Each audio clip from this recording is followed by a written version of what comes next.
గ్రామ పంచాయతీ రెండో విడత ఎన్నికల పోలింగ్ నిర్వహణకు అన్ని ఏర్పాట్లు పూర్తి చేసినట్టు జిల్లా ఎన్నికల అధికారి కలెక్టర్ రాహుల్ జిల్లా కేంద్రంలోని బానూరు జూనియర్ కాలేజ్ గ్రౌండ్ ప్రాంగణంలో 14వ తేదీ జరగనున్న పోలింగ్ నిర్వహణకు పంపిణీ చేస్తున్న మెటీరియల్ పరిశీలించారు.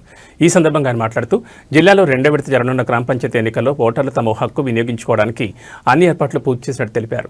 పోలింగ్ కేంద్రాల్లో వయోవృద్ధులు, దివ్యాంగుల కోసం వీల్ చైర్లు అందుబాటులో ఉంచాలని సంక్షేమ అధికారికి సూచించారు.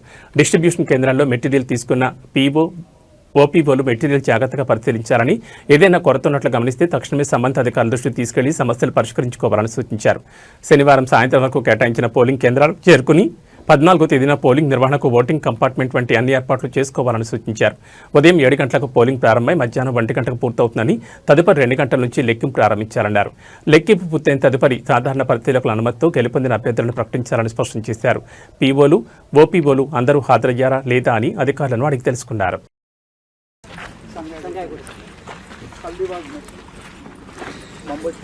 బస్సు వాళ్ళు ఎక్కేసిండ్రు,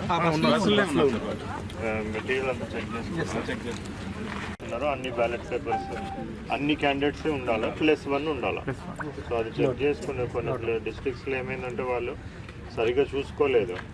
సో కంటెస్టింగ్ క్యాండిడేట్స్ 4 ఉంటే అక్కడ కూడా సింబల్స్ 4 ఉంటే కూడా సేమ్ అనుకున్నారు వాళ్ళు.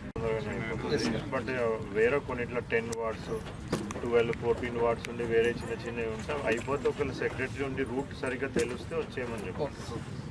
రూట్ వల్ల వాళ్ళందరూ వచ్చే వరకు వెయిట్ చేయాలంటే కష్టమవుతుంది. వెళ్ళేటప్పుడు ఓకే, మనకు టైం ఎక్కువ ఉంటుంది కాబట్టి పర్వాలేదు, వచ్చేటప్పుడు అంత టైం ఉండదు. బ్యాలెట్ పేపర్ చూసుకుని ballot paper ballot paper ward వైపు ఆ రోజుకి కూడా చెప్పినాను. డైరెక్ట్ వచ్చి పెట్టింది. ఫస్ట్